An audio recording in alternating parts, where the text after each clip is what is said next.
An undersea power cable linking Finland and Estonia damaged on December 25, 2024 in the latest of a series of incidents involving cables and energy pipelines in Lake NATO. Wait, what? Lake NATO? Yeah, with Finland and Sweden joining the North Atlantic Treaty Organization in 2024, the Baltic Sea has been called a NATO lake.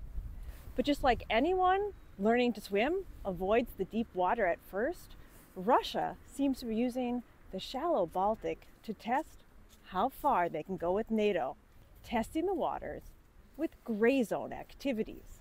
The gray zone is the big space between peace and open warfare. That's non-kinetic war. Gray zone activities also include information operations, exploiting international law, cyber operations, the strategic use of refugees or migration, disrupting civil infrastructure, or weaponizing energy supplies, and criminal operations. Around the Baltic Sea, it's Russian aircraft flying unmarked or with transponders off and violating airspace. It's interference with GPS and ship tracking systems.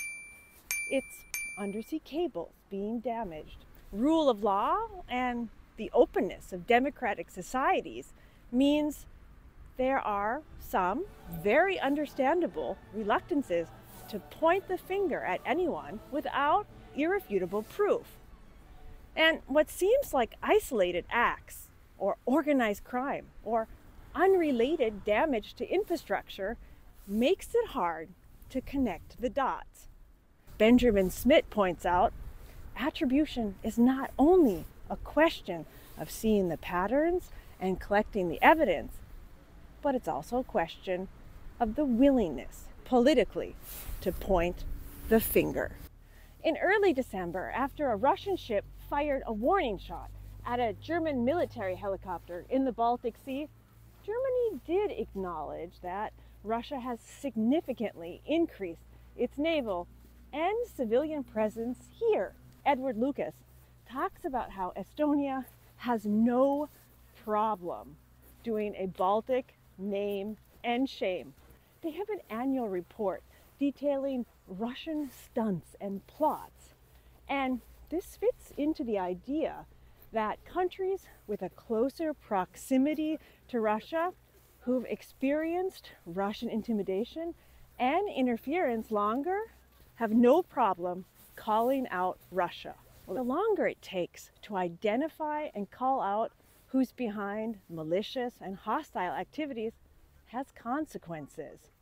There's a golden hour for political action in the immediate aftermath of when something happens, where emotions, media attention, and public pressure are at their peak. Think about Russia's downing of the passenger plane MH17 over Ukraine in 2014. Immediate attribution could have changed history. Years later, when the joint investigation team provided undeniable evidence, the context had shifted. Russia had taken control of the narrative.